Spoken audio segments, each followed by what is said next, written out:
주님께서 평강을 여러분 모두에게 주시기를 축복합니다.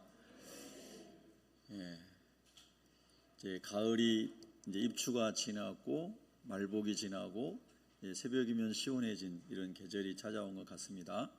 예배가 더 많이 회복되기를 바라고요. 또 환경적으로도 하나님께서 잘 열어주셔서 주일 예배에 우리 성도님들이 다 이렇게 오셨으면 참 좋겠습니다. 오늘 하나님의 말씀 우리가 함께 묵상합니다. 오늘 말씀의 제목은 성숙해지는 기쁨 이렇게 잡았습니다. 자, 우리 성경 말씀 오늘 본문 1절을 함께 읽도록 하겠습니다. 시작. 유대에 있는 사도들과 형제들이 이방인들도 하나님의 말씀을 받았다 함을 들었더니. 아멘. 자, 우리가 성경을 읽고 나면 아멘 하는 거룩한 습관을 가져봅시다. 여러분, 우리가 예수님을 구주로 모신 다음에 내가 거듭난 다음에 하나님 나라 갈 때까지 항상 붙들어야 되는 것이 하나님의 말씀입니다. 우리가 아침에 일어나면 그냥 습관적으로 항상 밥을 먹어야 되죠. 아침을 먹든 점심을 먹든 육신의 밥을 먹어야 우리의 몸이 움직여집니다. 우리 영혼도 예수 그리스도로 말미암아 거듭난 영혼은 하나님의 말씀을 일어나자마자 말씀을 먹어야 영적 생명이 일어납니다. 그래서 말씀을 어떤 삶보다 우선하여 묵상하고 그 말씀이 내 삶에 적용될 수 있도록 그렇게 살아가는 사람이 거듭난 사람의 삶의 시작입니다. 여러분과 제가 이런 거룩한 습관이 항상 들여지기를 소망합니다. 오늘 아침에도 여러분이 새벽에 일어나서 성경을 큐티하고 고요한 시간에 아내와 남편에게도 얘기하기 전에 누구를 만나기 전에 하나님 말씀 앞에 하나님과 직면한 사람은 하나님 주시는 메시지를 받으셨을 겁니다. 그리고 그것이 여러분의 영혼에 평강을 주시기도 하고 여러분에게 소망을 주기도 하고 하나님의 비전도 주실 것입니다. 여러분 꼭 그렇게 하나님을 아침마다 만나시기를 바랍니다. 저는 이 사도행전을 여러분과 함께 강해하며 묵상하고 있습니다. 설교학에서는 이거를 강해 설교로 분류를 합니다. 그래서 성경 본문을 이렇게 읽어가면서 그 성경 말씀을 묵상하면서 그 속에서 하나님의 말씀을 음성으로 듣고 내 삶에 적용하는 이것을 우리가 흔히 강해 설교 방식이라고 얘기를 합니다. 저는 이렇게 하는 것을 좋아합니다. 성경 말씀을 많이 읽고 성경 말씀 속에서 답을 찾고 인도받는 삶이 너무나 중요하기 때문입니다.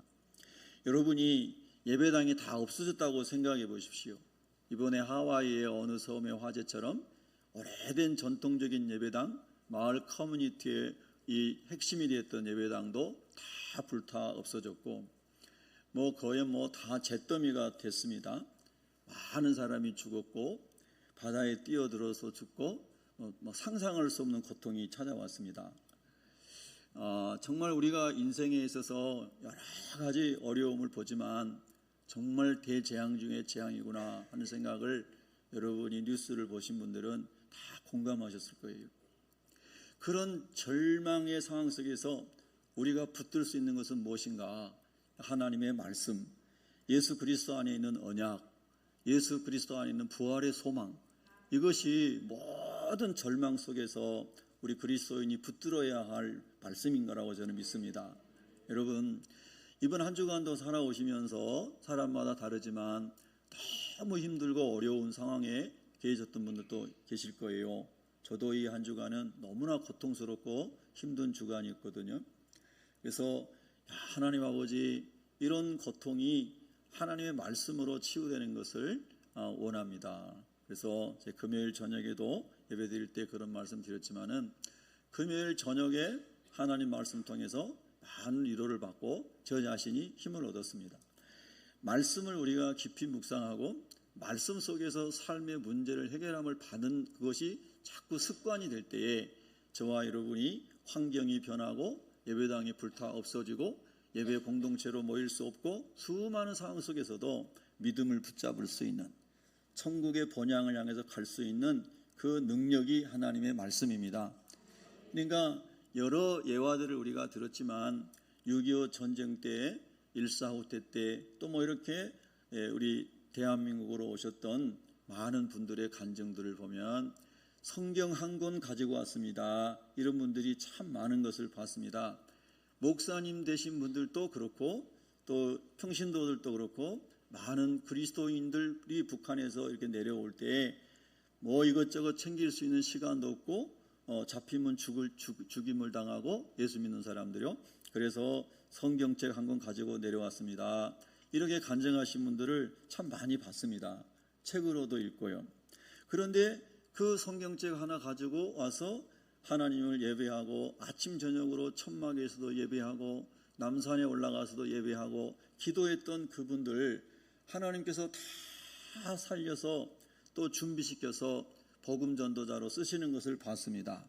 여러분, 우리가 모든 상황 속에서 말씀을 묵상하고 말씀이 내 영혼을 소생시킬 수 있는 그 은혜 가운데 있는 사람은 진짜 복 있는 사람이고요. 신앙의 자립이 된 사람입니다. 그러니까 여러분이 교회를 10년 다녀도 내가 스스로 말씀을 묵상해서 말씀 속에서 하나님의 은혜를 못 누린다면 여전히 영적으로 유아기에 있는 겁니다. 50년 교회 다녔어도 그렇다면 여전히 미성숙하고 유아기에 있는 거예요. 그런데 예수님 믿고 교회에 온 지 1년밖에 안 됐는데도 예수 믿은 즉시 계속 큐티를 하고 말씀 묵상하고 그 속에서 회개하고 주님의 말씀으로 교훈과 책망과 바르게 함과 의로 교육을 받고 그리스도의 사람으로 온전하게 되는 이런 훈련 가운데 온 사람은 많이 신앙이 성숙해져 있을 거라는 것입니다. 계속 우유와 젖만 먹고 살아가는 떼쓰는 신앙인이 아니라 이제 다른 연약한 사람을 세워줄 수 있는 성숙에 이른 그리스도를 닮은 사람들이 될 것이라는 겁니다. 여러분, 그런 점에서 오늘 본문의 제목은 성숙해지는 기쁨인데요. 저와 여러분이 거듭난 이후에 예수님을 닮아가는 것이 기쁨이 되기면 좋겠다는 것입니다. 할렐루야. 예수님의 성품을 닮아가고 예수님의 인격을 닮아가고 예수님의 사역을 닮아갈 수 있는 사람이라면 정말 행복한 사람이라는 겁니다.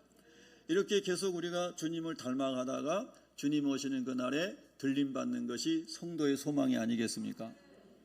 정말로 그렇습니다. 요즘에 일어나는 세계적인 천재지변을 보면 우리 주님이 말씀하신 마지막 때에 대한 징조들이다라고 부인할 수 있는 것이 아니고 동의할 수밖에 없다는 것입니다. 여러분, 이럴 때마다 우리가 정말 바짝 영적으로 깨어서 다 예배에 하나님 앞에 전심으로 참여하고 신령과 진정으로 예배를 드림으로 믿음이 더 자라나고 여러분 주변의 사람들에게 복음을 전해서 한 영혼이라도 더 구원하는 그런 은혜가 있기를 소망합니다. 그렇게 기도할 수 있기를 바랍니다. 할렐루야. 제가 오늘 일부 예배를 드리고 참 기뻤어요. 모르시는 분들이 매주 연속 여러분 오시더라고요. 그래서 궁금하다. 저분들은 누구실까? 그랬는데 우리 어느 집사님이 예배 끝나고 저에게 오셔가지고 목사님, 이분들 제가 다 이렇게 전도하는 분들인데 일주일에 꼭 한 번씩 만나가지고 카페에서 모임을 갖고 있다는 거예요. 우리 교회에는 모일 수 있는 소그룹 장소가 부족하니까 카페에서 당신이 전도하는 사람들과 소그룹을 인도하고 있어요. 너무너무 감사하죠. 너무너무 감사해요. 그래서 집사님이 목자가 되시고 목장을 하나 만들어 드리겠습니다. 그랬습니다. 그러니까 얼마나 하나님이 기뻐하시는 일이에요. 너무너무 하나님이 기뻐하시는 일이죠. 그래서 저와 여러분이 자꾸 그리스도인으로 성숙해 가서 다른 사람을 말씀으로 양육할 수 있는 그런 하나님의 심부름꾼이 되도록 소망을 가지고 기도하시기 바랍니다. 할렐루야. 그래서 오늘 본문에 보면요, 성숙한 그리스도의 모습을 베드로가 보여주고 있습니다. 그래서 이 본문을 그런 주제로 한번 묵상해 보겠습니다. 유대에 있는 사도들은 유대인이면서 예수님께서 뽑으신 사도들이죠. 베드로를 제외하면 11명입니다. 다른 유다 대신 마띠아가 들어왔죠. 그 다음에 형제들은 예수를 그리스도로 믿는 그리스도인입니다. 그래서 여기 사람은 공통점이 다 유대 혈통을 가지고 있는 사람들이라는 것이죠. 그런데 유대 혈통을 가지고 있는 유대인인 그리스도인들은 이런 편견을 가지고 있었죠. 하나님은 우리 유대인들, 다윗의 후손들에게만 이런 은혜를 주신 것이다. 하나님이 우리를 선택했고 우리에게 성령 세례를 주셨고 우리가 특별히 택함 받은 사람이다라고 하는 이런 좁은 의미의 편견을 가지고 있었습니다. 그러나 여러분이 잘 아시는 것처럼 디모데전서 2장 4절을 보면 하나님은 모든 사람이 구원 얻기를 원하십니다. 할렐루야. 하나님은 모든 사람이 구원에 이르는 진리이신 예수를 알기를 원한다고 그랬습니다. 아멘. 할렐루야. 하나님은 세상을 이처럼 사랑하사 열방과 모든 민족을 이처럼 사랑하사 독생자 예수 그리스도를 화목제물로 대속제물로 보내준 줄로 믿습니다. 할렐루야. 그런데 그 유대인인 그리스도인들은 아직 그 하나님의 깊고 넓은 구원의 보편성과 하나님의 사랑의 무제한성에 대해서 그들이 다 이해하지 못했습니다. 그래서 그들은 좁은 생각으로 이제 함부로 얘기하고 비난하는 그런 실수를 하게 된 것을 보게 됩니다. 자, 만약 오늘 여러분과 제가 이방인들도 우리 한국 사람 입장에서부터 우리가 민족을 한번 생각해 봅시다. 우리하고 아주 적대적인 어떤 민족에게도 복음이 전해졌다. 아니, 나 자신하고 원수지간인 어떤 사람에게도 복음이 전했다라는 하나님의 말씀을 받다는 말을 들었을 때에 여러분과 원수된 사람이, 여러분이 원수처럼 생각하는 사람이 복음을 들었다고 생각할 때 여러분이 할렐루야 할 수 있다면 은혜가 있는 사람이고요. 저 사람은 지옥 가야 되는데 왜 예수 믿었나 하면 여러분은 복음을 잘 못 깨달은 것입니다. 그러나 실제로 원수 관계에 있는 사람이 잘 되는 것을 좋아하고 박수칠 사람은, 은혜가 없는 사람은 그 불가능합니다. 예, 아멘한 사람이 진실한 사람이에요. 그 아멘 안 한 사람은 성령이 충만한 사람일 거고. 예. 그러니까 우리가 하나님의 말씀을 깊이 묵상해 보면 정말 우리는 얼마나 많은 편견을 가지고 있는지 몰라요. 저 자신의 이야기이기도 합니다. 그래서 오늘 성경에 보면 베드로가 비난을 받아요. 하나님의 말씀을 이방인들도 받았으면 마가다락방에서 성령 세례를 집단적으로 받은 사도들과 이 제자들은 다 기뻐해야 마땅한 것입니다. 예수님께서 승천하시기 전에 너희가 모든 민족과 족속을 제자로 삼으라고 말씀하셨기 때문에 그 말씀을 받아들였다면 이 편견에서 깨져나갔어야 된다는 뜻이에요. 그러나 이들은 여전히 민족주의와 혈통주의와 선민사상에서 갇혀 있었습니다. 벗어나지 못했어요. 우리도 그래요. 그리스도인이라고 하면서 무슨 학연, 지연, 무슨 너무나 복잡하고 어려운 문제들이 예수 믿는 사람들 가운데서도 있는 것을 많이 목도하지 않습니까? 여러분, 복음은 모든 것을 혁파할 수 있는 능력이 되어야 되는데, 복음은 모든 하나님과 화목하는 데 방해되는 장애물들을 다 파시할 수 있어야 되는데, 너무나 많은 좁은 의미의 자기의 주장과 아집과 이런 그 잘못된 것들이 그리스도의 복음을 가로막고 있다는 것입니다. 그것을 오늘 우리가 1절에서 3절의 본문에서 알 수가 있어요. 2절을 한번 읽어보겠습니다. 시작. 베드로가 예루살렘에 올라갔을 때에 할례자들이 비난하여. 자, 여러분이 지금 큐티하고 있다고 생각하세요. 오늘 이 1절, 2절을 여러분이 옆에 백지 노트를 놓고 이 본문을 묵상하고 있다고 실습을 해보세요. 저와 같이 이 본문을 지금 큐티하고 있다고 생각하시고 말씀을 보시라는 거예요. 그럼 여러분 어떤 생각이 드시나요?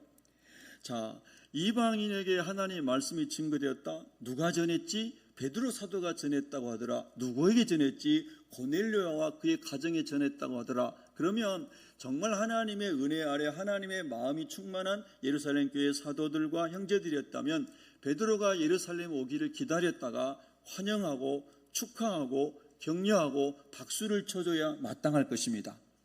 동의하시면 아멘. 그런데 오늘 성경 본문에 보면은 베드로가 예루살렘에 왔을 때에 베드로를 비난했다라고 하는 것입니다. 참으로 안타까운 일이죠. 자초지정을 따져보지도 않고 베드로의 설명을 들어보지도 않고 그들이 가지고 있는 편견을 가지고 베드로를 비난하고 있는 소위 말하여 성령 세례 받은 사람들의 오류를 보고 있다는 것입니다. 하나님의 성령은 그들이 회개하고 기도할 때 은혜로 받았지만 성령 받아 구원의 은총을 누리고 확신이 왔지만 그러나 그들의 삶과 인격과 지성과 모든 부분이 하나님 안에서 확장되는 데는 많은 훈련과 회개와 배움이 필요하다는 것을 알려주는 겁니다. 여러분 성령 충만하고 방언하고 무슨 통변하고 또 신의의 은사나 닿았던 이런 사람들이 영혼을 구원하는데 유익하게 은사를 쓴 것도 있었지만 세계와 한국 교회사를 보면 아주 잘못되게 활용하여서 나중에는 자기가 하나님이 되고 교주가 되는 문선명 같은 사람들도 많이 있었다는 것을 우리가 압니다. 그러니까 하나님의 성령이 임해서 내가 성령을 받은 것과 그래서 그리스도가 확신 있게 믿어지는 것과 그의 인격이 다 성숙해져서 주님의 인격을 갖는 것은 별개일 수도 있습니다. 여러분 동의하시나요? 그래서 저와 여러분이 거듭난 이후에 계속해서 그리스도를 닮아가는 성숙에 이르는 기쁨을 누려야 됩니다. 할렐루야. 그래서 디모데에게 사도 바울이 편지를 쓸 때 하나님의 말씀은 성령의 감동으로 된 것인데 그 말씀이 우리를 어떻게 한다고 그랬어요? 교훈하고 책망도 하고 바르게 세우기도 하고 의로 하나님의 의로 교육하게 하고 그리스도의 사람으로 온전하게 한다고 그랬죠. 할렐루야. 그러니까 성령 받고 거듭났다고 다 변화된 거 아닙니다. 여러분 정말 우리 자신을 돌아보십시다. 우리가 하나님 안에서 하나님 나는 늘 변화되고 고쳐지고 수리돼서 예수님 닮기를 원합니다. 이런 기도가 항상 있기를 바랍니다. 그리고 또 한편으로 이거를 우리가 병원에 빗대어 얘기를 하죠. 교회는 마치 병원과 같습니다. 수많은 환자들이 와서 예수 그리스도의 보혈로 치유받고 살아나는 곳입니다. 맞습니다. 그러나 교회는 병원에만 머물러 있으면 안 됩니다. 교회는 군대가 되어야 됩니다. 하나님의 군대, 할렐루야. 그리스도의 용사, 하나님의 군대가 되어야 됩니다. 할렐루야. 그러니까 죽을 때까지 치료만 받는 게 아니고 우리가 예수 이름으로 치료되고 회복된 다음에 말씀으로 무장이 되고 변화되고 성숙해서 이제 영혼을 살리는 하나님의 군대가 되어야 되는 것입니다. 동의하시면 아멘. 할렐루야. 그런 것을 오늘도 우리가 본문을 통해서 배웁니다. 여러분 지나온 여러분의 삶을 한번 생각해 보십시다. 저의 생각도 삶도 제가 새벽에도 일어나서 이 말씀을 또 묵상하면서 참 저의 연약함을 많이 발견했습니다. 여러분이 복음을 이렇게 전하고 은혜 가운데 이제 교회에 왔는데 어떤 사람이 잘못된 소문을 막 퍼뜨려 가지고 오자마자 여러분을 비난하는 것입니다. 특별히 베드로는 사도들 중에 성경에 수제자라는 말은 없지만은 그가 행한 모든 것들을 볼 때 사람들이 베드로가 예수님의 수제자다 이렇게 얘기를 해요. 왜? 예수님이 그리스도시고 살아계신 하나님의 아들이십니다라고 하는 신앙 고백을 물론 하나님이 하게 하신 거지만 베드로의 입을 통해서 했잖아요. 할렐루야. 그리고 우리 주님께서 바요나 시모나 요한의 아들 시모나 네가 참 복이 있다 라고 주님이 칭찬도 해주셨잖아요. 여러 가지 상황 속에서 베드로가 이 영적으로 좀 리더십을 발휘한 본문들이 나오잖아요. 물 위로 걸어가는 사건을 비롯하여 요한과 함께 안진뱅이를 예수 이름으로 일으키기를 하는가 하면 많은 일들을 그를 통하여 하나님이 많이 하셨잖아요. 변화산에도 그를 데리고 올라가셨잖아요. 그러니까 암시적으로 베드로는 12 사도들 중에 리더십을 가지고 있는 사람이라고 우리가 이해해도 큰 폐단은 아닐 것입니다. 그런데 여러분 보세요. 그렇게 영적인 리더십을 가지고 있었던 베드로가 고넬료를 전도하고 그 가정을 전도하고 기쁨 가운데 은혜 가운데 있는데 이 예루살렘 교회에서는 베드로가 오면 비난을 하려고 다 짜고 있는 것입니다. 베드로가 오자마자 베드로를 막 비난합니다. 여러분 지도자를 함부로 비난하면 안 됩니다. 아니 지도자뿐만이 아니라 일반인들도 우리 성도들은 함부로 비난하면 안 돼요. 함부로가 아니라 여러분과 저는 비난을 하지 않아야 됩니다. 할렐루야. 비난을 하지 말아야 돼요. 우리는 하나님의 긍휼로 구원받은 사람입니다. 하나님의 오래 참으심과 하나님의 무궁한 긍휼로 저와 여러분이 예수님의 은혜로 구원받았습니다. 그렇기 때문에 우리는 절대 남을 비난해서는 안 됩니다. 하나님 아버지 저분이 잘못된 것이 혹시 보인다면 그것도 우리의 착각일 수도 있습니다. 보이는 것이 다가 아니고 들리는 게 다가 아니기 때문에 그렇습니다. 하나님 아버지 그러나 내가 보기에 저분이 연약하고 실족하고 넘어진 것 같아 보이면 조용히 그분을 위해 기도해 주십시오. 중보 기도해 주십시오. 그분이 잘 일어날 수 있도록 하나님 앞에 기도하십시오. 할렐루야. 그것이 그리스도의 몸인 것입니다. 그것이 그리스도의 몸이고 교회고 지체인 것입니다. 믿으시면 아멘.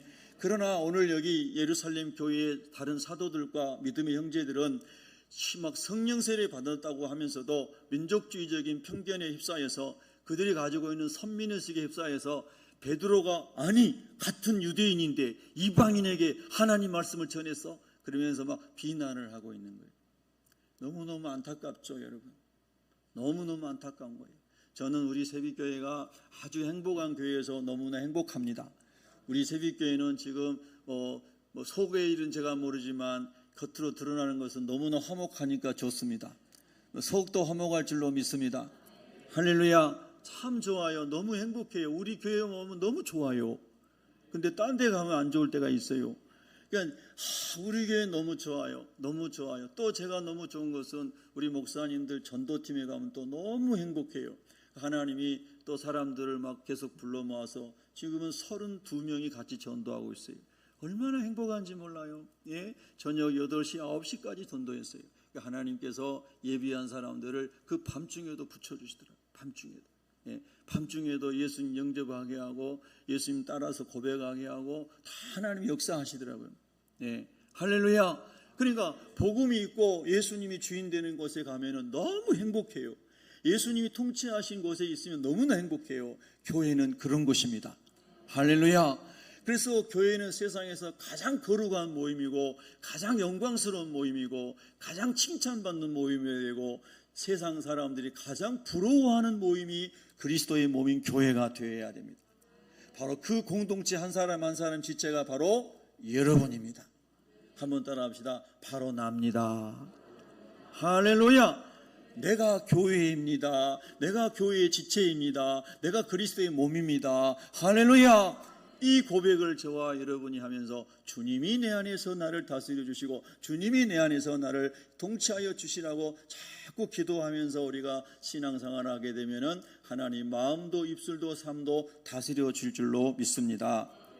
그래서 베드로가 비난을 당했어요. 여러분, 주님의 일을 앞장서서 하다 보면 신앙이 미성숙한 사람, 아직 자라지 못한 유아기에 있는 사람들이 말을 함부로 하거나 막 생각나는 대로 막 쏘아붙이거나 뭐 밤중에 전화해서 막 2시간, 3시간 이야기하거나 뭐 편지를 써서 돌리거나 역사에 있었던 일이면 역사에 우리 교회에 있는 게 아니고 기독교 역사에 있었던 이야기들이 그런 많은 일들을 당할 때에 오늘 베드로같이 그런 엄청난 모함과 비난을 당할 때에 지도자들은 어떻게 해야 되는가? 목회자는 어떻게 해야 되는가? 교회의 평신도 리더십인 여러분 장로님들과 권사님들과 안수 집사님들은 어떻게 해야 되는가? 내가 이 일을 봉사를 무슨 돈 받고 하나? 목사님은 사례비라도 받지 나는 돈 받은 거 없어. 그러면서 에라 모르겠다 하고 다 내려놓고 어디로 팽개치고 가는 사람은 우리 교회는 없으니까 감사합니다. 예? 할렐루야. 그런데 여러분 그런 사람들이 교회 역사에 보면 많아요. 우리가 주님을 섬기고 영혼을 섬기고 교회를 섬기고 선교하는 것은 전적으로 하나님의 은혜에 대한 반응인 것입니다. 할렐루야. 우리가 모든 것을 다 드려도 십자가의 은혜에 다 갚을 수 없는 것입니다. 그래서 십자가의 그 은혜와 그리스도의 사랑이 우리를 강권함으로 우리가 주님의 일을 맡아 충성스럽게 섬기는 것입니다. 동의하시면 아멘. 그러니까 여러분이 저 같은 목사나 여러분 장로님, 권사님, 안수집사님, 특별히 교회의 중직자들은 주님의 일을 하다가 혹 미성숙한 사람에 의해서 오해를 받거나 오늘 본문처럼 비난을 받는다 할지라도 그것도 때로 몰려와서 비난을 한다 할지라도 예전에 같이 성령 세례 받았고 같이 마가다락방 체험했고 같이 은혜를 받았던 사도들마저도 비난한다 한다 할지라도 여러분 낙심하지 말아야 합니다. 주님을 바라봐야 됩니다. 주님만이 소망입니다. 주님만이 의지할 뿐입니다. 주님만이 우리에게 힘을 주십니다. 그래서 믿음의 주요 온전케 하시는 주님을 바라보고 주님 손잡고 일어나야 합니다. 할렐루야. 그래서 어떠한 비난이나 회방이나 이런 것이 여러분의 삶 속에 또 사역 속에 혹 있을 때 찾아왔을 때 여러분이 예수님 손 붙잡고 승리하시기를 축복합니다. 그렇게 준비된 사람이 평신도 리더십이 되는 겁니다. 그런 사람이 교회의 중직자가 돼서 믿음이 약한 사람을 세워주고 시험 든 사람을 화목하게 해주고 은혜로 사람을 살리는 사람들인 거예요. 할렐루야. 그렇습니다. 여러분, 그러면 그 다음을 볼까요? 3절을 함께 읽습니다. 시작. 이르되 내가 무할례자의 집에 들어가. 복음은 모든 사람들에게 열려 있는데 여기 유대인 그리스도인들은 이방인들과 함께 집에 들어가 고넬료의 집에서 며칠을 유숙하라 앞장에 나왔잖아요. 그래서 거기서 자고 먹고 한 것을 가지고 막 이렇게 이제 이 여러분 감정을 한번 생각해 보세요. 이렇게 비난할 때 차분하게 비난했겠어요? 감정이 막 폭발해가지고 말도 막 솔라시 톤에서 계속했을 거예요. 예, 막 하고 그 얘기만 들어도 듣는 사람이 막 울분이 나올 정도로 막 크게 부르르 떨면서. 예, 여러분, 그런데 저는 이 베드로 사도가 정말 많이 성숙해진 사람이구나 하는 것을 이 본문에서 묵상할 수 있어요. 옛날에 베드로 같으면 그냥 막 화분도 던지고 막 그랬을 것 같아요. 그런데 오늘 본문의 베드로 보면은 이야, 참 멋있어요. 여러분, 4절에 보니까 이렇게 나와요. 4절 한번 읽습니다. 시작. 베드로가 그들에게 이 일을 차례로 설명하여. 아멘.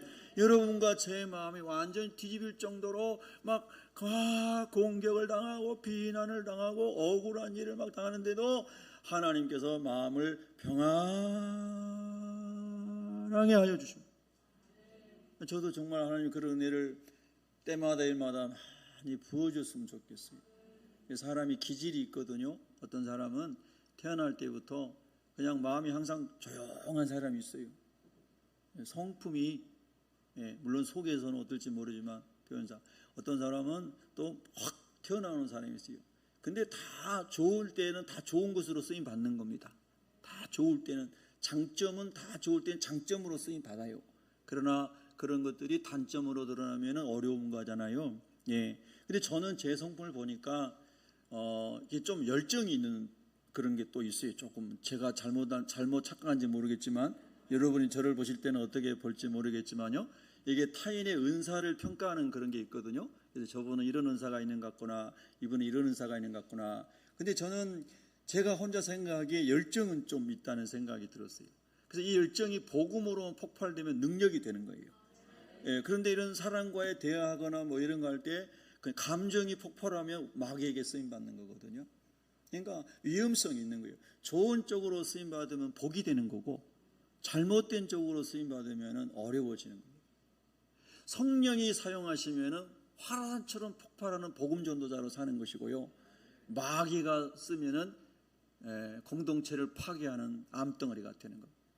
다 제 안에도 그 두 가지가 싸우고 있는 거죠. 그래서 매일 말씀을 묵상하고 성령의 도우심을 구하지 않으면 제가 주님의 일을 할 수가 없습니다. 여러분 어떠신가요? 네, 여러분 얼굴 표정들을 보니까 다 여러분은 성자 같습니다. 네, 그러나 속에 깊이 들어가 보면은 그런 약점이 있을 수 있다는 겁니다. 그래서 오늘 베드로를 보니까 그러면 베드로는 이런 정말 터무니없는 비난, 가까운 사람들에게 당하는 비난, 12 멤버였던 사람들에게 원팀이었던 사람들에게 받는 비난 이런 것들을 어떻게 감당할 수 있었을까? 남도 아니고 그렇지 않습니까? 여러분 감당할 수 있겠어요? 예. 같은 우리 샬롬 찬양들 하고 있는데 어느 날 여러분 누가 막 비난하는 거예요. 그러면 할렐루야 아멘 할렐루야 이렇게 하실 것 같아요. 여러분 할렐루야. 예, 옆 사람 얼굴 보고 우리 다 같이 할렐루야 한번 합시다. 할렐루야. 마귀가 틈타러 왔다 얼른 도망가겠어요. 여러분이 할렐루야 하니까. 할렐루야. 참으로 우리 인간이 얼마나 연약한지 모릅니다.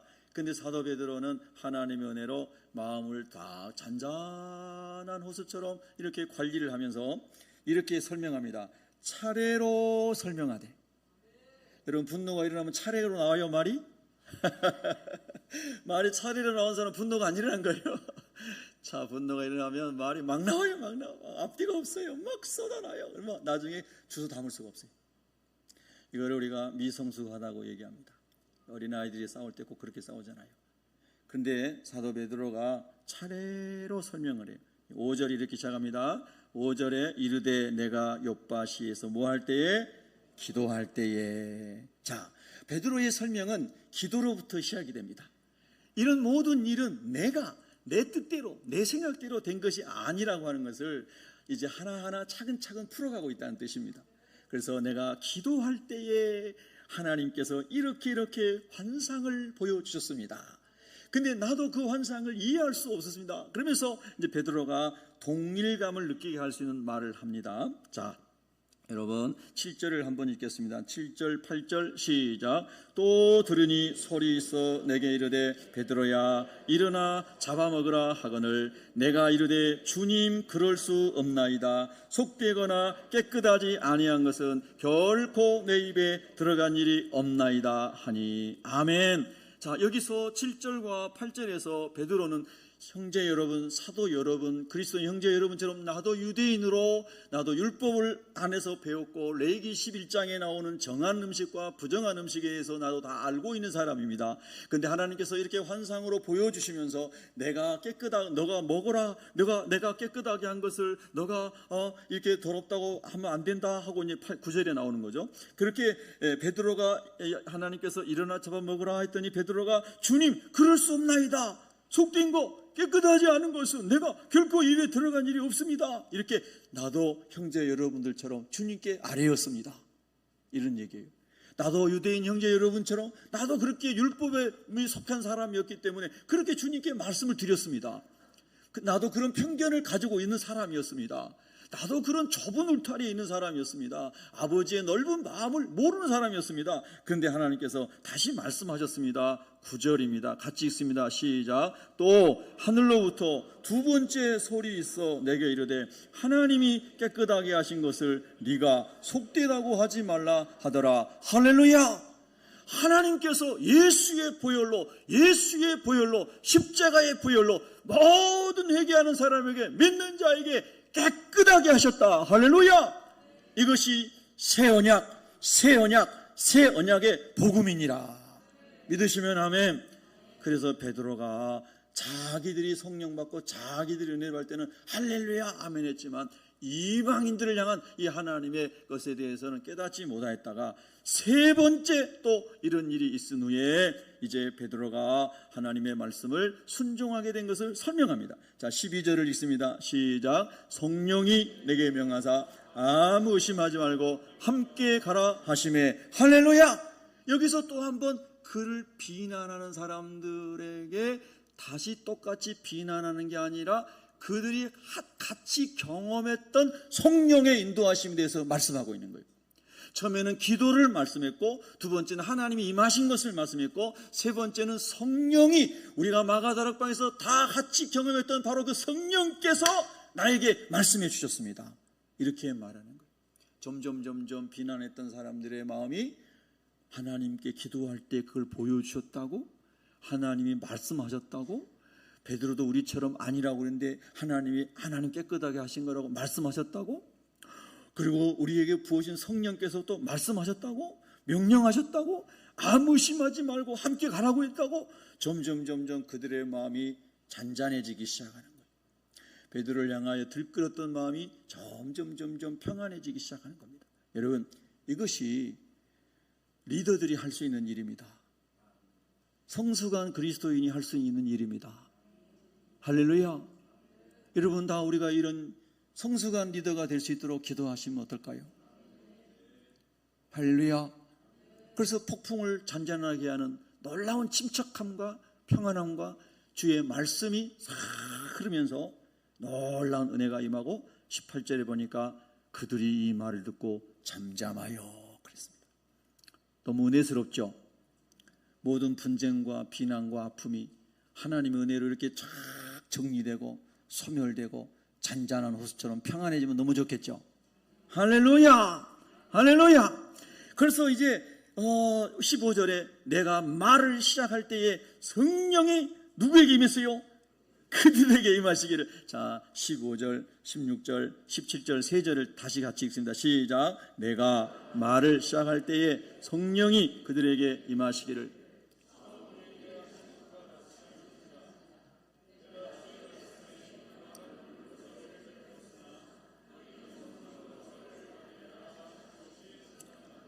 그런즉 하나님이 우리가 주 예수 그리스도를 믿을 때 주신 것과 같은 선물을 그들에게도 주셨으니 내가 누구이기에 하나님을 능히 맡겠느냐 하더라. 할렐루야!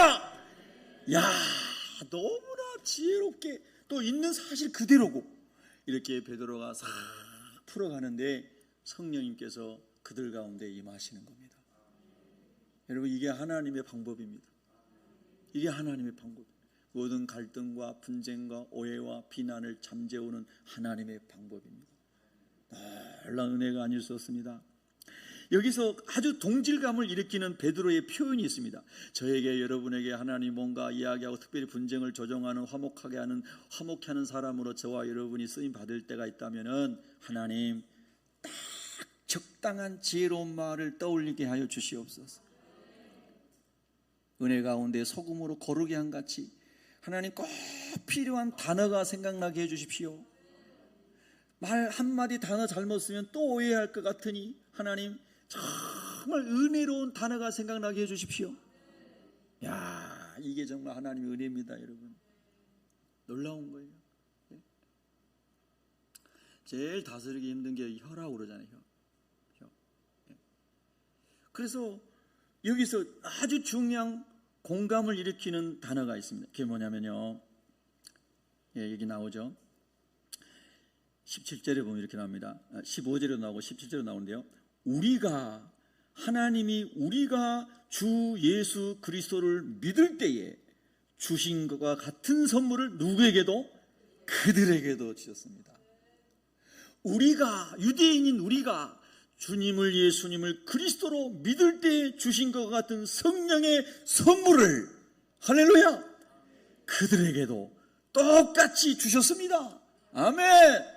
이야, 이렇게까지 하나님이 베드로를 통해서 말씀하시는데 더 이상 베드로를 비난하면 하나님이 가만 안 두시죠. 내가 누구이기에 하나님을 능히 맡겠느냐. 나도 여기서 변화됐다. 나도 여기서 알을 깨고 나와서 하나님의 시선으로 내가 열방을 보는 눈이 달라졌다. 할렐루야, 할렐루야, 아멘. 그렇게 말했어요. 그랬더니 18절에 이렇게 나옵니다. 18절 같이 읽습니다. 시작. 그들이 이 말을 듣고 잠잠하여 하나님께 영광을 돌려 이르되 그러면 하나님께서 이방인에게도 생명 얻는 회개를 주셨도다 하니라. 아멘. 우리 아멘 크게 합시다. 아멘. 자, 여기서 이제 이들이 잠잠해졌어요. 모든 비난이 다 수그러졌어요. 근데 여러분이 지금 큐티하고 계시는 거예요? 여기 좀 아쉬운 거 혹시 있나요? 이 구절을 좀 첨가시키고 싶은 게 있나요? 네. 없어요? 여러분 대단한 사람들인 것 같아요. 제가 비난받았던 베드로라면 저는 이 18절에 이런 말이 하나 그들이 고백했으면 어떡할까 하는 생각이 있었어요. 그게 뭘까요? 여러분 같으면 베드로 사도요, 미안합니다. 내가 잘 모르고 비난했습니다. 용서해 주세요. 할렐루야. 그러면 베드로의 마음이 얼마나 더 기뻤을까? 그러면 그 모든 쏟아졌던 비난이 눈 녹듯이 다 녹았을 거라는 거예요. 그래서 이렇게 생각해 봤습니다. 그렇게 했는데 생략됐을 것이다. 여기 기록이. 그러나 우리가 한번 적용할 때는 하나님, 우리가 가족관계든 교우관계든 직장에서 사회생활하든 꼭 내가 잘못된 이런 사람들 가운데 있은 것이 있다면 그냥 옛날 속담에 그런 거 있잖아요. 구렁이 담 넘어가듯이 이런 거 말고 고양이 발바닥에 기름 붙인 거 이런 거 있다면서요. 고양이가 원래 사뿐사뿐 가가지고 모르는데 움직이도 잘 모르는데 거기다 기름까지 칠했으니 얼마나 모르게 다니겠어요. 그런 속담도 있다고 그래요. 남이 잘못한 것에 대해서는 막 소리 지르고 서류 만들어서 이런 마귀에게 이용당할 수 있는데 자기가 잘못한 것은 그냥 구렁이 담 넘어가듯이 살짝. 여러분 진짜 화목은 내 죄를 시인하고 용서를 구할 때 화목은 완성이 되는 겁니다. 우리가 하나님께 용서받는 것도 구렁이 담 넘어가듯이 죄를 넘어가면 절대 용서받지 못합니다.